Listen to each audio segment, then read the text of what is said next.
Hi, welcome to Julie's Yard and Garden. Today I'm very excited because I just got some seeds and I'm going to open them and we're going to chat about garden seeds. I figured I would wait until I was chatting with you before I opened it, so here we go. There's so many different places that you can get seeds from online. I just recommend just looking all over the place and finding out who sells the seeds that you actually want to plant.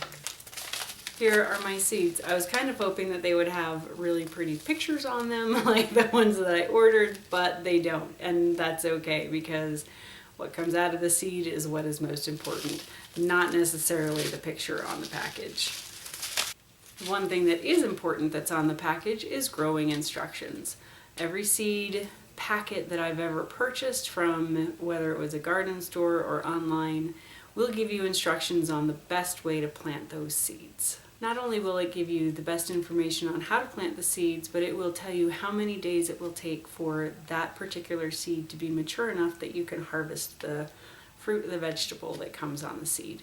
This packet is of my beets, and it says to harvest in about 55 to 60 days. Some of the other things that plant seed packets will have on them are how many seeds you have in the packet, and so that gives you an idea of how many plants you can actually grow.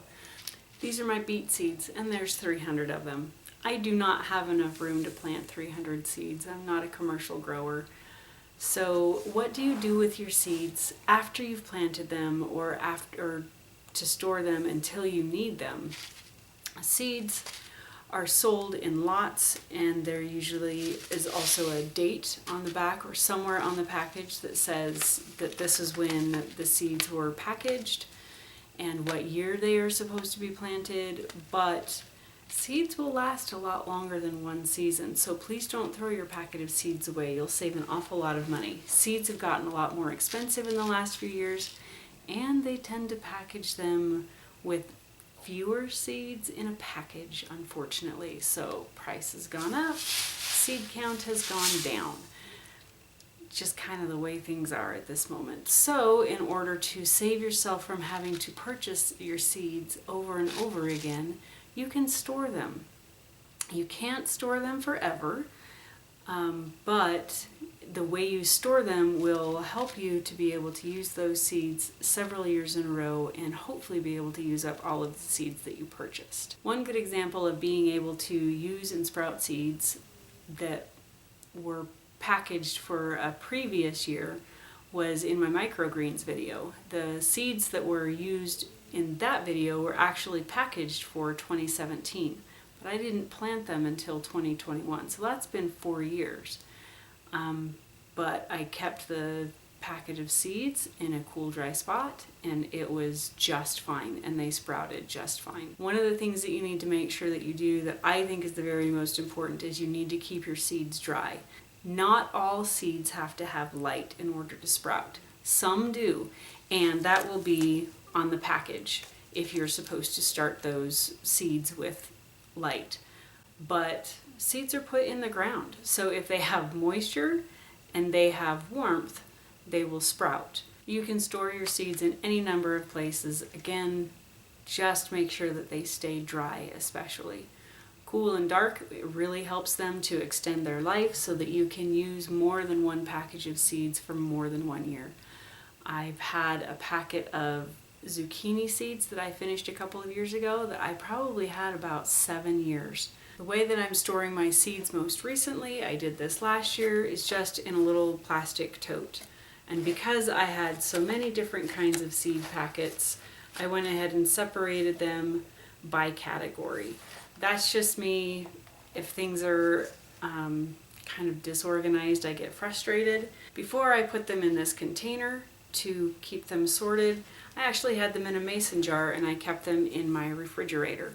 Make sure if you go the mason jar method that you use a wide mouth mason jar so that you can get your fingers inside the jar a little bit easier. Although I guess my hands might be considered small in order to do that because I know some people can't put their hands in a mason jar. But again, this is a wide mouth mason jar, and I kept this in my refrigerator, just at the back of the refrigerator, and my seeds were just fine. Another thing that you could use would be just a number 10 can, coffee can, whatever you've got. I like to use what I've got on hand, so another thing that you could use is just a box. If you have, make sure you label it so that you know what's in there. If you do store your seeds in a box like this, make sure that you put it someplace that it won't accidentally get wet. You don't want your seeds to get wet, because if the seeds have the right condition, whether it's temperature, moisture, light, they will sprout. Another thing that you could do is just any kind of plastic tote, anything that you've got laying around, anything that you have on hand.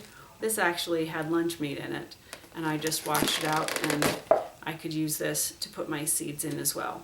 And what you could do is, if you have several of these, is you could just label it, these are my vegetables or my fruits or my flowers.